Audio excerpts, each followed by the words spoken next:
Buenos días, mi nombre es Juan Sebastián Campos. Les voy a exponer cómo hicimos un ecualizador en entornos de audio, analizando el control de frecuencia para poder hacer este manejo del sonido espacial más guiado hacia los ambientes domésticos.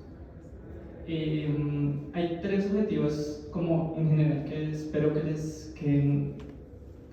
es la base del proyecto.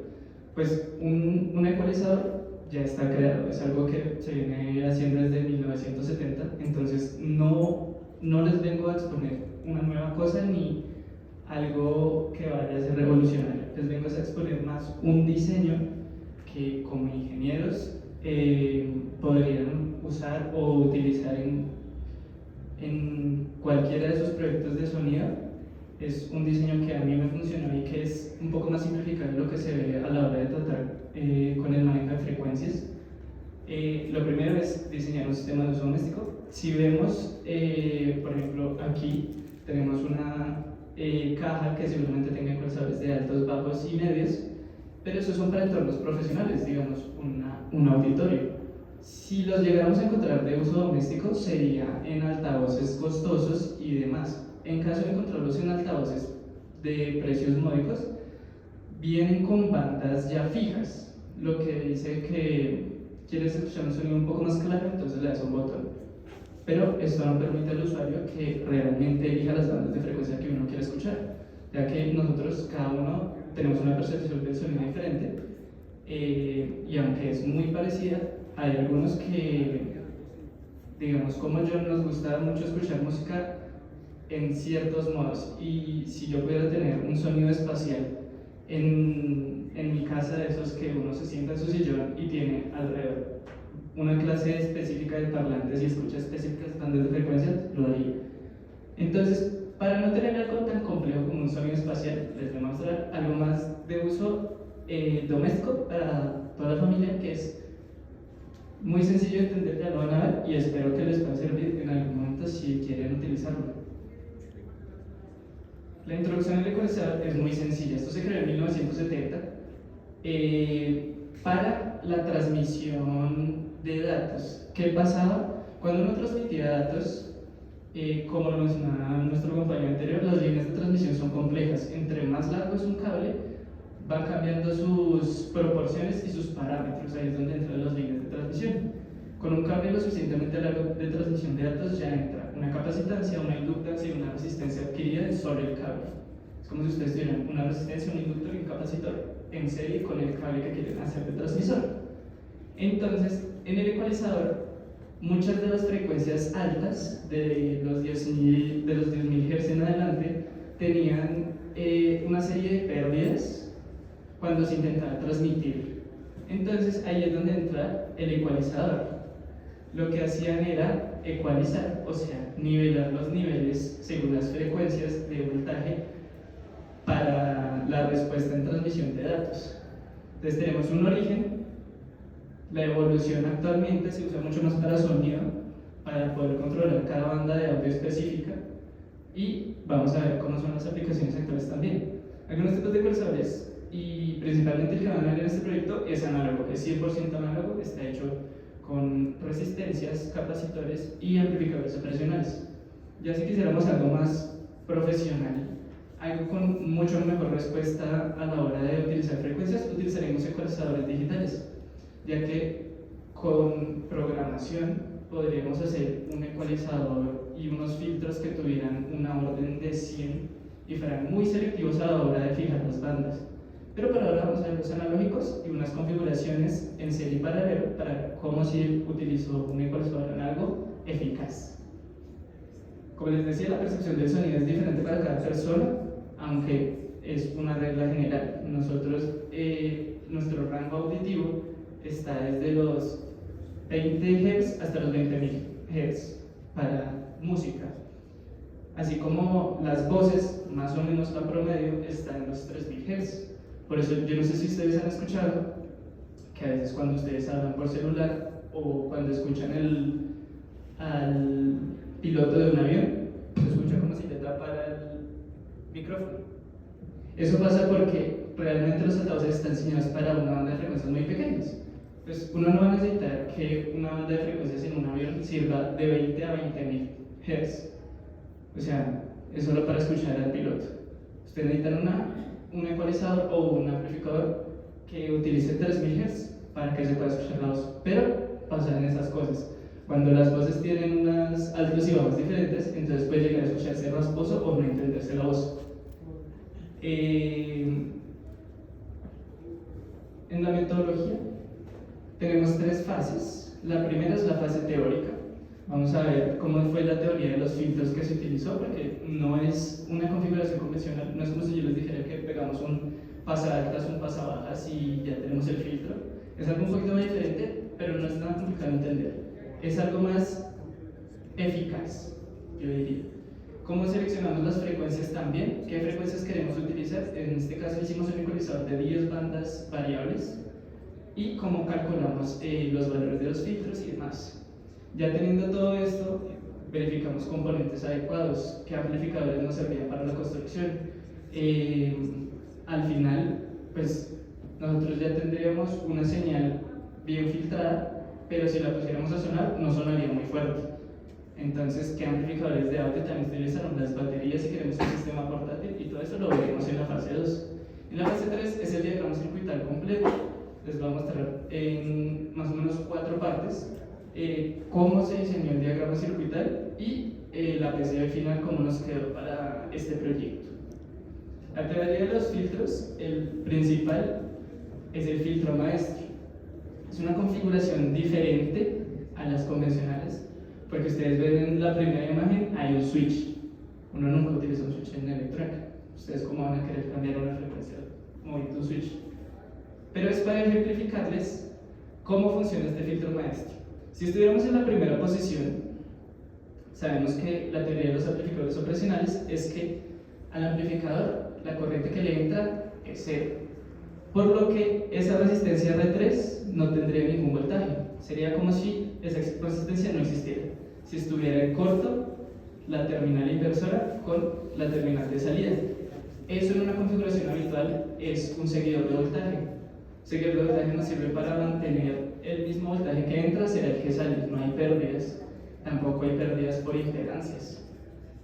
Entonces, al conectar en el primer switch, tenemos un seguidor de voltaje que lo que va a hacer es R1 y R3 hacer un divisor de voltaje. Entonces, este nos sirve como atenuador, este nos baja la señal, nos baja la amplitud de la señal y nos la controla. En la segunda posición sí es una cosa diferente. Al estar en conexión R3-R2 con la terminal negativa, eso en una configuración habitual es un amplificador no inversor. Lo que hace, en vez de atenuar, nos amplifica la señal. Entonces, es un juego de, si quiero que suene más bajo, pongo en el primer switch, y si quiero que suene más alto, pongo en el segundo switch. Como obviamente no podemos utilizar switch, la forma más eficaz de ver si queremos de una manera o de la otra es con un potenciómetro. Teóricamente, si uno mueve un potenciómetro todo a la izquierda, es como si uno tuviera 2 resistencias, una resistencia muy pequeña a la izquierda y una resistencia muy grande a la derecha. Lo que haría básicamente que a la izquierda estuviera conectado y a la derecha hubiera tanta resistencia que no puede pasar la corriente, es como si no estuviera conectado. Por eso se puso ese potenciómetro en la figura 2. Y ya, pues como nosotros queremos variar ese potenciómetro, queremos variar la frecuencia con la que escuchamos, también tenemos el filtro pasabanda que está conectado en la tercera imagen. Esto lo que hace es, según los componentes que nosotros utilicemos, vamos a poder mover el potenciómetro y eso va a afectar directamente a la frecuencia con la que escuchamos. Si queremos escuchar un instrumental de bongos, entonces vamos a bajarle las frecuencias de 10.000 kHz para arriba y le vamos a subir a las de 10.000 para abajo, para escuchar solo los bajos.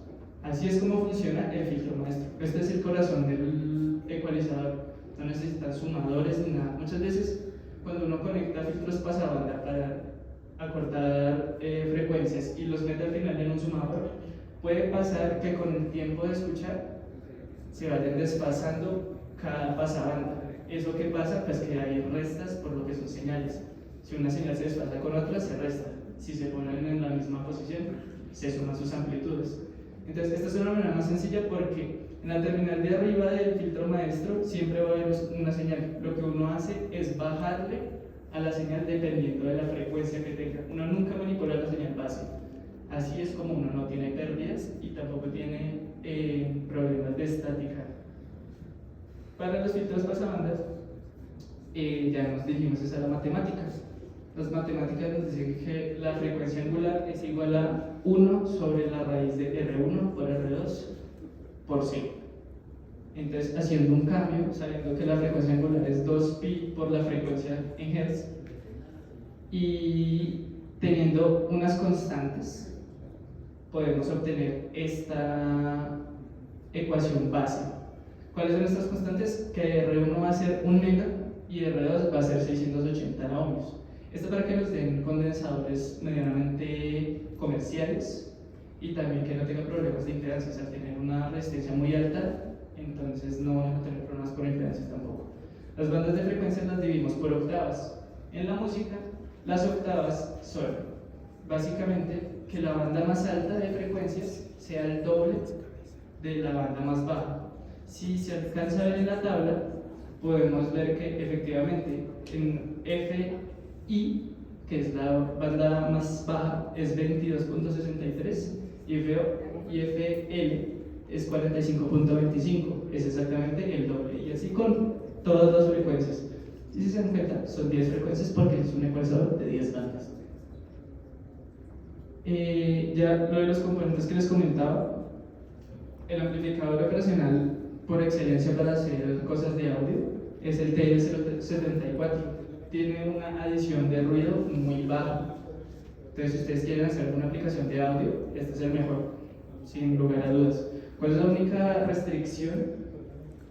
El amplificador funciona máximo 15 voltios. Entonces, si ustedes se quieren hacer un altavoz que suene muchísimo, entonces no les va a funcionar. Así como las baterías y el amplificador de audio clase D también, muy importante. El diseño de circuito, les dije, son 4 fases: inversor de voltaje y batería, circuito de protección, filtro maestro y filtros de pasabanda. En las baterías se unieron muchas baterías 18650, las normales que tienen los portátiles por dentro.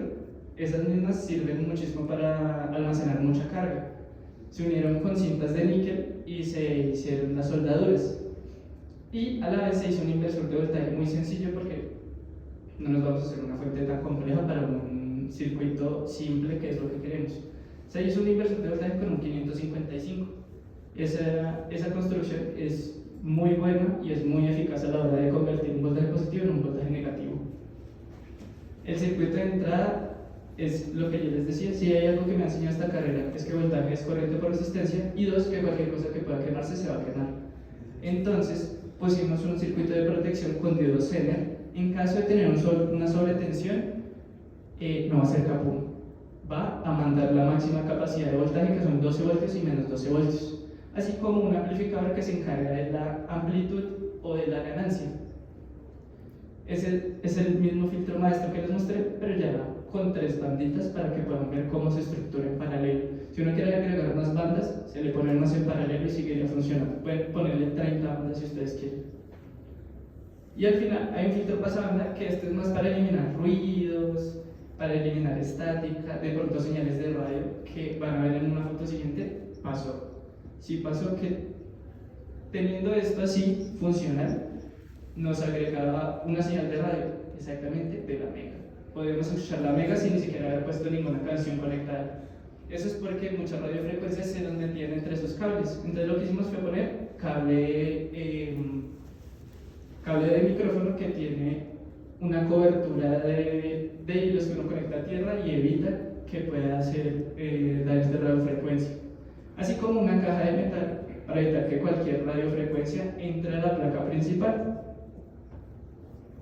Y se agregaron al final 2 bocinitas, una para bajos y una para altos. Ya, este es el circuito sin caja ni nada, lo pueden ver. Y esta es la PCB. Esta es nuestra PCB final. Todo lo que les mostré en el diagrama circuital se pegó y se puso acá. Conclusiones: es un diseño eficaz. Lo que yo quiero mostrarles es un diseño más sencillo a la hora de tratar con audio, que pueden ajustar independientemente, con una calidad de sonido buena y versatilidad a la hora de, si ustedes le quieren agregar cualquier cosa, pues este diseño todavía tiene muchísimas mejoras que yo todavía no le he hecho. Entonces, si quieren, ahí está, eso es libre para que ustedes puedan experimentar con él. Muchas gracias.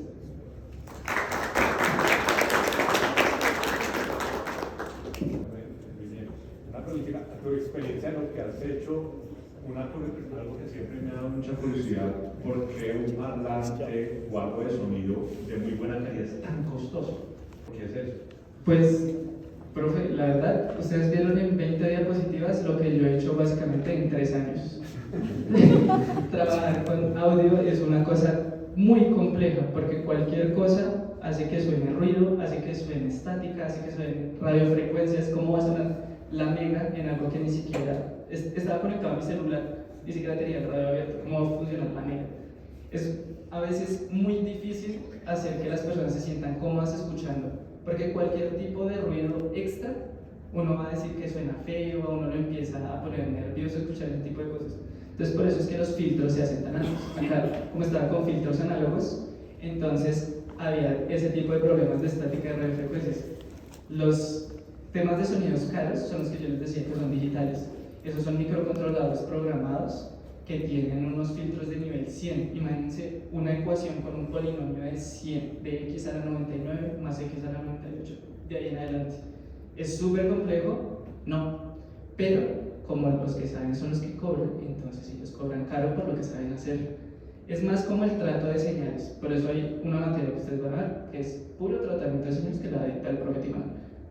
Todo lo que sea tratamiento de señales es complejo, pero si lo logran hacer con audio y con estos dos tipos de diseños, lo van a hacer bien. ¿Alguien quiere preguntar algo más? ¿De casualidad hiciste alguna clase de pruebas o sí, el parlantico ese que mostraste al final? ¿Lo probaste? O sea, miraste que también servía, se mostraste a otras personas. De hecho, sí. Es que se me acabó el tiempo. Pero si me dan 40 segundos más, les muestro el video de cómo funciona.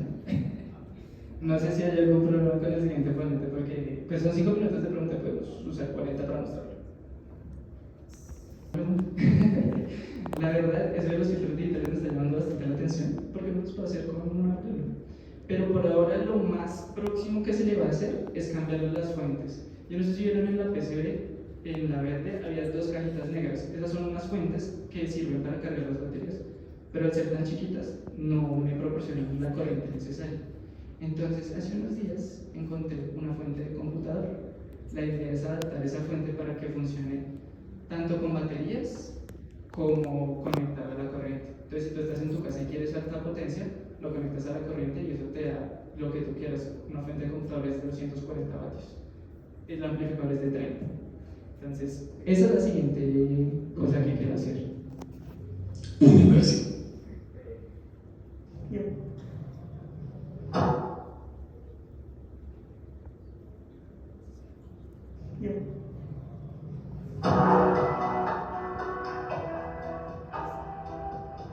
Ahí no se alcanza a ver, pero en los 2 primeros potenciómetros son los de ganancia y volumen. Uno está al inicio de la PC y la otra al final. Los demás son las ganas.